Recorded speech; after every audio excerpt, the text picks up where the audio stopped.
جو کوئی نہ کر سکا وہ وزیر اعظم عمران خان نے کر دکھایا، دنیا کے ضمیر کو جھنجھوڑ دیا، اقوام متحدہ میں کلمہ حق بلند کر دیا۔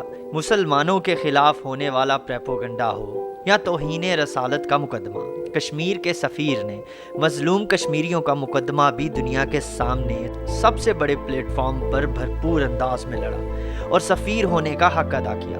وزیر اعظم نے مغربی دنیا میں پھیلے اسلامو فوبیا پر بھی دنیا کو بتا دیا کہ اسلام امن کا دین ہے اور دہشت گردی کا کوئی مذہب نہیں ہوتا۔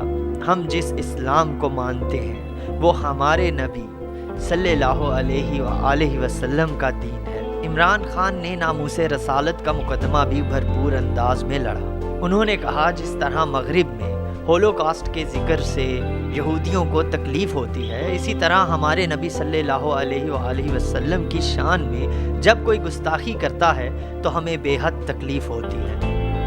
وزیر اعظم نے 55 دن سے مقبوضہ کشمیر میں بھارت کے غاصبانہ کرفیو کا پردہ بھی چاک کرتے ہوئے دنیا کو بتایا کہ مودی اور اس کی جماعت کی آئیڈیالوجی ایک دہشت گرد جماعت RSS ہے۔ دنیا اور اقوام متحدہ مسئلہ کشمیر پر کردار ادا کرے۔ 2 ایٹمی ممالک آمنے سامنے ہیں، اگر جنگ ہوئی تو کچھ بھی ہو سکتا ہے۔ وزیر اعظم نے 2 ٹوک الفاظ میں پوری دنیا کے سامنے یہ بات بھی کہہ دی کہ اگر جنگ مسلط کی گئی تو ہم لا الہ الا اللہ پر یقین رکھتے ہیں، ہم آخری سانس تک لڑیں گے۔ جبکہ دنیا بھر میں ٹویٹر پر عمران خان وائس آف کشمیر بھی ٹاپ ٹرینڈ بن گیا۔ وزیر اعظم نے جس جرأت و دلیری سے اقوام متحدہ میں خطاب کیا، پوری دنیا میں شاید ہی کسی رہنما نے اس طرح سے خطاب کیا ہو۔ آج پورے پاکستان کو اپنے وزیر اعظم عمران خان پر فخر ہے۔ انہوں نے پوری قوم کا سر فخر سے بلند کر دیا ہے۔